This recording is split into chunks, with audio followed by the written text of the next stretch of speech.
Hey, yo, what's going on, guys? So, for the first DC figure of the year, it's a figure that technically came out last year. Um, so, but it's one I've been really wanting because I needed to add it to my Bat Family collection. So, we were taking a look at DC McFarlane Multiverse, Arkham City Catwoman. There's the box. Obviously, it comes with a Build-A-Figure piece, so it's larger. On the side, you got Catwoman. It says back in Arkham City, and then you got the Arkham City logo up there. And the other side, you got another clear window and the Catwoman, and then Multiverse. Then a big old picture of Grundy and all of his pieces and all the figures in the wave. I do plan on finishing this. I will review the Batman. I don't know if I'll keep him though. And yeah, I have seen the other two before. I just really wanted Catwoman first. So here she is. To get us off started, let's take a look at her accessories. So to get the normal out of the way, of course you got the stand, which I might end up using depending on how hard it is to get her to stand. And then you've got a card, which is actually that official art. If I am not mistaken, I believe this is official concept art from Arkham City. Of course, in this one she has the goggles down, but I kind of prefer that she doesn't have the goggles down. And then you got the biography, and it says real name Selena Kyle, an orphan who learned to survive on the mean streets of Gotham City. Selena Kyle turned to thievery to survive, determined to do with style. She learned her martial arts and trained gymnastics to perfect her skills. Her criminal activities are tempered by a reluctant altruism, making her an inconstant villain and occasional hero. She maintains a complicated and adversarial relationship with Batman that frequently turns flirtatious and occasionally romantic. If you really want to look at like the early part of Catwoman, that's probably pretty accurate. But nowadays, the stealing thing is like completely gone away, and she's basically a mainstream hero now. So, she's gone on my Bat Family shelf. And then here's her whip, real quick. The handle is kind of large, but as long as she's able to hold on to it, it's nice. You got some texturing all on it. So it's nice that she came with this. And it is flexible. I'm sure if you did like the thing of like you held it in place, it might stay there, but it's not a bendy wire or anything. But here she is. Now, when it comes to the Arkhamverse, I want to be real quick here with this. I am not that well versed. I never played any of them, but I knew the story of Arkham Knight. And this is basically the same look, I'm pretty sure. I'm not as well versed. I do really enjoy the Arkhamverse. There are certain things that I kind of have issues with, but they're like really minor things, and you know, it's not really too much of a deal there. So there you go. So here is Catwoman, and to be honest, this works kind of well for a comic book if you find the right design, but I just need her for the Bat Family. So starting to look at her head sculpt.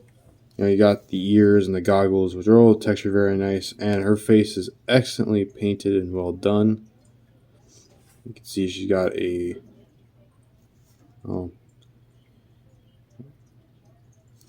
So then if you take a look at the suit, I mean it's the usual Catwoman suit, black. I'm assuming leather or latex. Very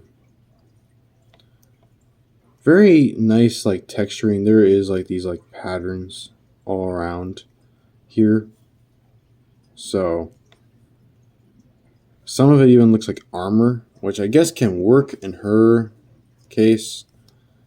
The only complaint I actually have with this figure is that even though I'm glad that she has a hand that can hold the whip, I do kind of wish that we had another hand like this left one here, because that way she could have two like scratching hands. But But other than that, I am A-okay with this. So, but to demonstrate real quick, that's not the right one. That you can hold it. I would recommend being very, very careful with this, though. At least the way I did it. Because you want to make sure that this thumb here doesn't break or anything. But she can hold it. If you get in the right pose.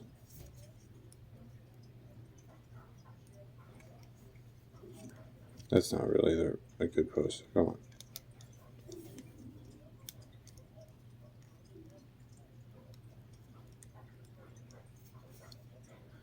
I'm going for a pose. It's not working out well for me. So I'd probably suggest maybe just sliding it in. Yeah, sliding it in is better.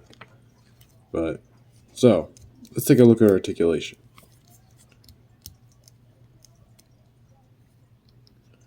Her head can move that far up, move that far down, can look side to side, and has got excellent tilt. Her arms move out that far, they rotate. I think they have the usual joint that's in there. She's got a very tight bicep swivel, double jointed elbows. She's got the usual wrist thing where they both swivel, but depending on how you have it, they can go in and out or up and down. Are either of them up and down here? Nope, they're both in and out. And then she's got a joint up on the upper body that allows her to bend forward, back, side to side, and rotate. And then she's got a joint in the lower body that also allows her to bend back, forward, side to side, and swivels. So when you get really down to it, you can have her all the way that far back, and that far forward, that far back. And yeah, so her legs kick out that much, kick back that much. It doesn't really have too much of thigh swivel. You can kick to the side, double jointed knees. I think she got a rotation on the upper part of the foot. She can do the normal thing, or can go back and forth, and you can switch it and do the other way. She does not have any angle pivot unless you have her, switch it to where the foot is going in and out. But yeah, so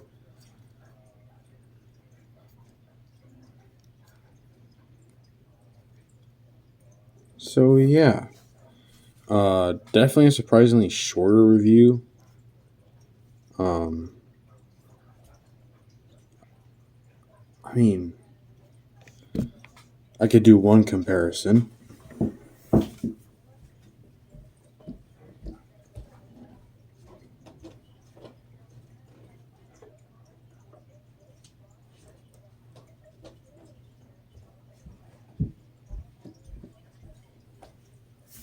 About to be the weirdest comparison ever.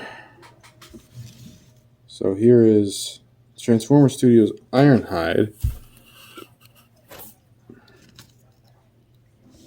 Let's see if I can get her to stand. I haven't stood her up since I got her out of the packaging. Oh, I forgot to mention, she has heels on. Oh, and wait, yeah. She does have toe articulation. So that one is very tight.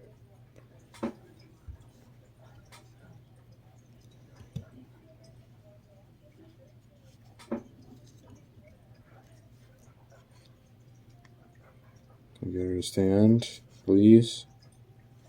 There we go. So obviously McFarlane is not exactly in scale with Transformers. I mean, technically it is, but if you really wanted to be realistic, obviously the Transformers should be taller than them, even if it's only by a slight margin. But yeah, this is a 7-inch figure. compared to a line that can kind of vary between character. This guy, I think, is like 5 inches.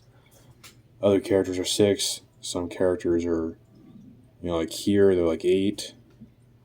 Like a mega figure, like Optimus or Soundwave. But yeah, so there you go. He at least, there, no. I mentioned in his review, he kind of has loose joints. There you go. So, and there's that review. I guess I can end this review on that.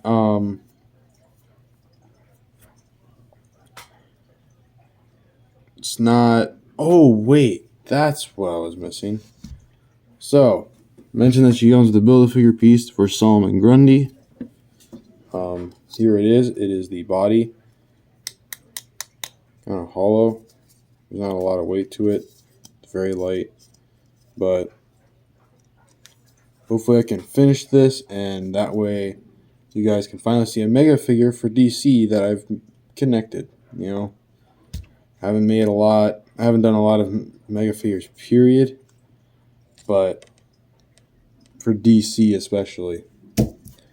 So that's because sometimes seeing new ones are rare. But then again, they seem to actually keep their shelf stocked with all DC stuff. But let's see if I can actually get her in a pose before I end the video. Chances are probably not. Let's see something like this.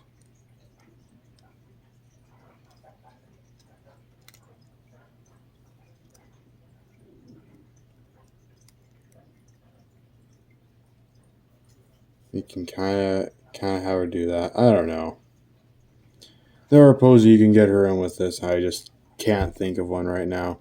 So, but I do hope you enjoyed this review. I know it was a bit of a different setup these last 2 reviews. For those of you who have been on this channel very long, and if so, thank you so much. Obviously, I don't have a huge channel, so I'm grateful to all who do enjoy watching my videos. But this is like a setup that I used to do a lot until I got a better setup in my room. Or even before that, I had just a setup in my room that I did, and then I got the table that now I usually review on. But I'm down here, so I decided to review it, and for old time's sake, got a review down here. So I remember the last figures I reviewed like this. It might have been all the way back to Superior Octopus, but I'm not sure. I don't think I've ever reviewed a figure the way I did with with Ironhide there. That probably won't continue. I probably won't do that a lot, but it'll mostly just be the normal setup. So, on a side note, I do plan on getting more Transformers figures, but it'll probably be a little bit because there's a lot of DC stuff also coming out. I mean, I do want to get Vindicator, Superboy, and